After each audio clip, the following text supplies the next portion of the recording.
Hello everyone, and today I'm going to show you my attempt at a better post-processing pipeline. So what you have here is a class called PostProcessor. This contains positions of the screen, so this is basically the whole screen, and this is stored as a quad.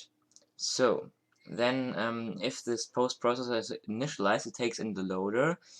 It loads the positions to the VAO, and that results in a quad. So, and you have these post-processing components. This is an abstract class. I actually never used this. And this class contains the methods cleanup, get output texture, render, and init. So basically, I created a little example here. It's not working right now. It's looking a bit like this. It's extending the post-processing component.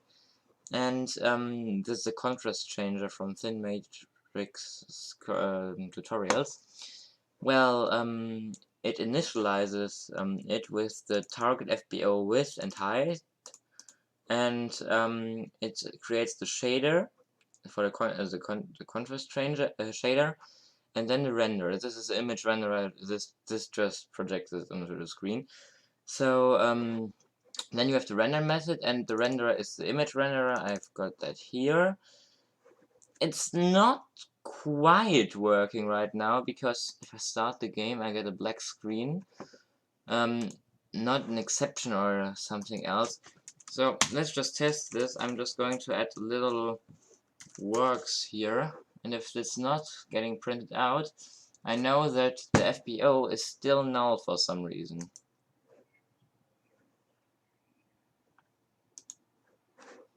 So I hope I didn't made a mistake in the main game loop, but I think the post-processing was actually enabled. So what you can do is you create a post-processor. This is a class, this class here, and it has a list of post-processing components. A contrast changer is one, and it's just named PPC. So if you want to add a post-processing component, I made this private for security reasons. You just execute add PPC, and I've done that in the main game loop. So here you can see new contrast changer with the display width and height, and I think it has to do something with the FBOs, and then in the method here you say postprocessor dot render, and this is this main game loop. I hope I'm in the right. No, I'm not. So I just disabled the post-processing right now, but I don't think it worked. We can try this out now. So I have my multi-sampled FBO, and I'm just going to bind frame buffer, and I have all of this rendered, and then I unbind it, unbind frame buffer, and then I resolve it into another frame buffer. I call that output FBO. Resolve to read buffer is gl30.gl color attachment 0. So, and then output FBO, I just need to make it lowercase, so. And now it's resolved into this output FBO class object. So, you're just going to say, I called the post-processor post. I made that object orientated for the reason that it doesn't make sense, because if you want to have multiple things that you want to have different routines for, this is much easier to handle this way. So I'm just going to say output fbo.getColorTexture.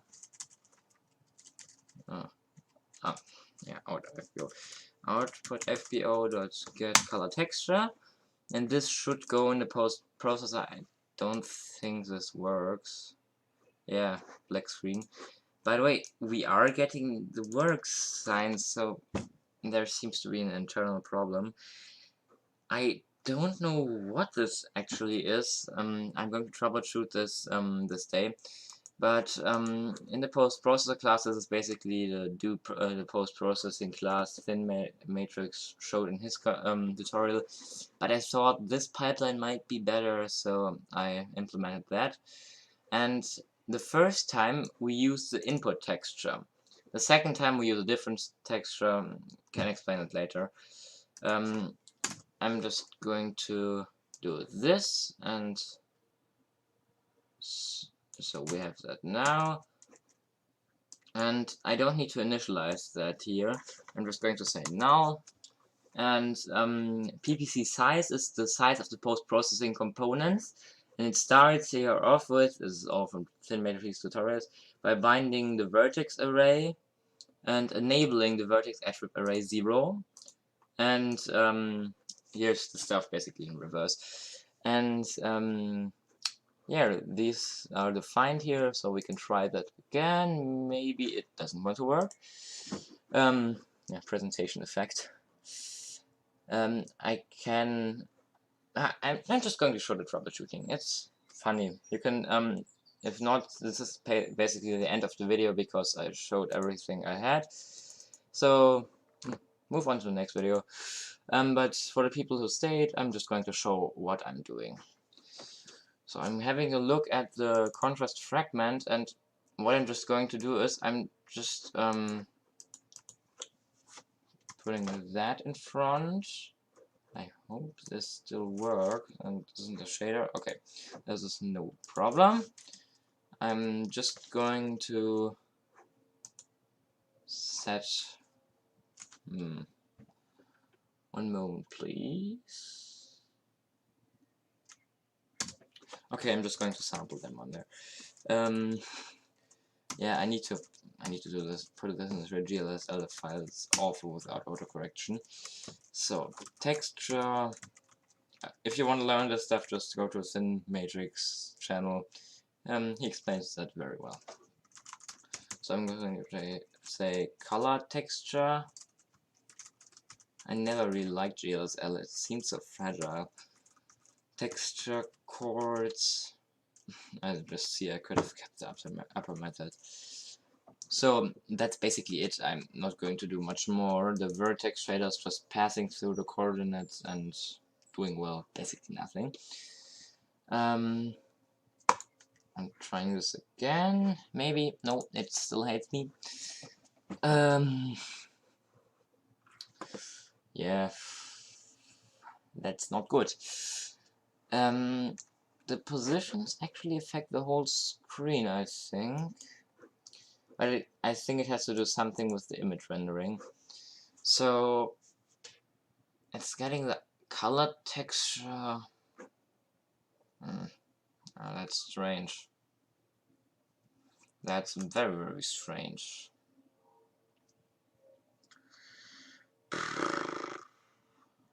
What to do with that? The color texture is not something. It's not an image. It's an integer representing the image. So if you would have a whole byte array just with the image on passing this through, it would be horribly complicated. So they use this little workaround, and it is not the best workaround for me. But yeah, thanks for joining me trying to get this garbage to work. I'm just going to put this in split screen mode so you can see everything I do. So this is almost the same as the other one. The only thing is that the init method doesn't exist, but I can remove that works stuff. I actually thought the collision detection was working, but then I noticed that the amplitude of the terrain was set so high that it looked like a tree.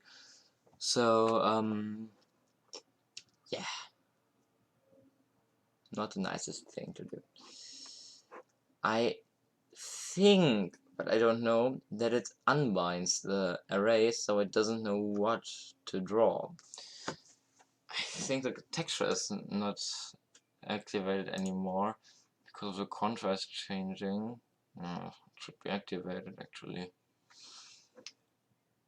let's just try to resolve it directly to the screen. I'm just going to put this and there.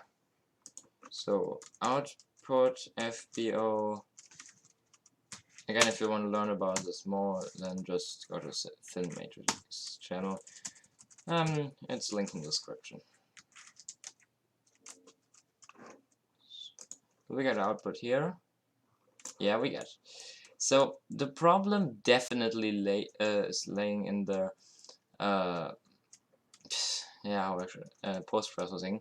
By the way, I switched to my old engine because I had much more stuff there. The problem is that the terrain also has reflection now, so that's not nice. I think I need to fix that. But no, it doesn't have it doesn't have reflection. That's just the lighting calculations. So yeah, if you have any ideas what I could do, maybe like tracks or so, because the game still looks a little bit boring with all my test tracks. What I'm going to work on after I've got post-processing to work again, I'm going to create the level files. So these are readable JSON files that just contain the height information, or maybe I will sort in a height map, I don't know. Or just a 3D model. Each track needs to be a square for the calculations to work properly, because the calculation method used is a method I don't think it works so well with other structures. In math we have a barycentric, that is what it was. So you have 3 points on a terrain and want to know the middle of them. So I'm definitely going to work on that a little bit more, and yeah, I'm going to tell you when I'm done. So I hope I will see you in the next video. Goodbye.